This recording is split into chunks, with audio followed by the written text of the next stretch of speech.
You're right guys, I was recently asked by a viewer, how do I make multicoloured vinyl graphics? Do I print them or am they made up of individual colours? So that's what I'm going to show you in this video, how I made this YouTube vinyl graphic. The process of course starts with the graphic you want to create into a vinyl sticker. I'm going to use YouTube's logo for this demonstration. Because it's 3 different colours, I'm going to break up the image using GIMP 2.0. First off, I scale the layer to the dimensions I want the sticker to be. I do this by right clicking on the layer and selecting Scale Layer. You can then choose your dimensions and press Scale. With that done, I go to the Image tab up top and select Fit Canvas to Layers. Now I can break apart the image into 3 colours. On the toolbox there is a Selection by Colour tool. This allows you to click a colour and it will select everywhere that is that colour in the image. I then cut and paste the selection, right click to add it to a new layer. I can then select the first layer and do the same with the white section. All the colours are now separate. Unchecking the eye symbol next to the layers lets you hide them. With just the black text visible, I go to File and then Export As. I name the file black.png to save any confusion later. .png files keeps the background clear. For the white text I need to invert the colour to black. This is done by going to the Colours tab up top, then clicking Invert. It can then be exported the same way we did with the black text. Finally, I exported the whole image as a .png too. To convert them into a vector file, I loaded the whole image into Inkscape. Clicking the image, then going to the Path tab up top and down to Trace Bitmap opens a pop-up window. I like to use the brightness cutoff selection and set the threshold to 0.5. Clicking to show a live preview helps to gauge that the levels look right. Clicking OK creates the vector. Drag the vector out of the way for now and then select the original image and delete it. You can then reposition the vector. To save it, go to File and then Save As. Saving as an Inkscape SVG works with most software, but there are other options to choose from. I can do the same with the other images now. If I left the word tube white, it wouldn't have traced, so that's why I inverted it to black. My vinyl cutter came with Vinyl Master software.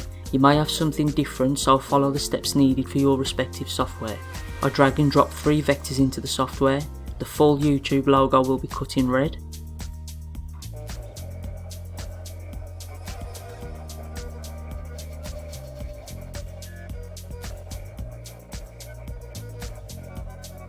The U section will be cut in black. And the tube section is cut in white.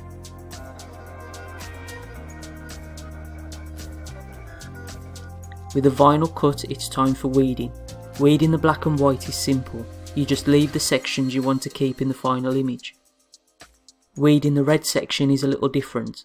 It's going to be used as a guide for placing the other colours, so I leave a border of red around the text area.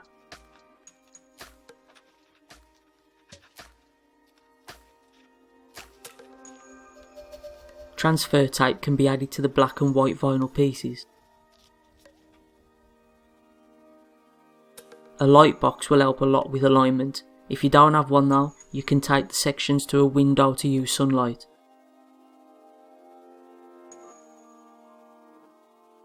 Now it's just a case of peeling off the vinyl and lining it up. With it looking good, stick it down in place. Peeling off the transfer tape can be tricky because the vinyl doesn't want to stick to the wax backing paper. But take it slow and keep pressing the edges down as you go. With the tape removed, you can now remove the red guide section. Again, just hold down the black vinyl as you go. The tube section needs to be lined up and then the transfer tape removed too. Of course, the red around it stays this time because it's part of the logo. Now transfer tape can be added to the whole vinyl sticker. Press it down with a piece of plastic. Cards work great.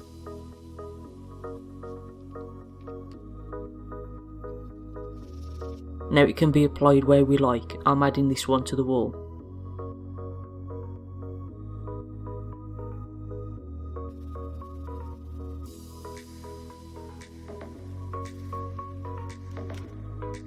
So that's it then guys, nice and simple, I think you'll agree. I kept it simple with the YouTube logo, just 3 colours, but of course you could scale this up to as many colours as you like, as long as you got that vinyl colour of course. And as well, if this was going to be put onto a white background, I wouldn't have needed to cut out the tube using the white vinyl obviously, so that could have been left clear and you would have seen the background through it. So keep that in mind, think about the background that it's going to be put onto. And as well, it doesn't have to just be text. It can be imagery, any kind of graphics that you can form an SVG file from. So if it's a photograph, it's going to be kind of difficult to turn that into an SVG. But if it's a computer graphic, obviously that's going to be nice and simple to do. I hope you like this one. If you've got any other suggestions of things you'd like me to show you, because this was of course a suggestion by a viewer, please leave it down in the comments below. I'll respond to all comments. If you found this one interesting, give it a thumbs up. If you didn't, give it a thumbs down. If you want to subscribe, click that subscribe button and click the bell notification so you get pop up on your phone or by email whenever I upload a new video. And if you can share this around with your friends as well, hopefully they'll find it interesting too. Thank you all for watching again.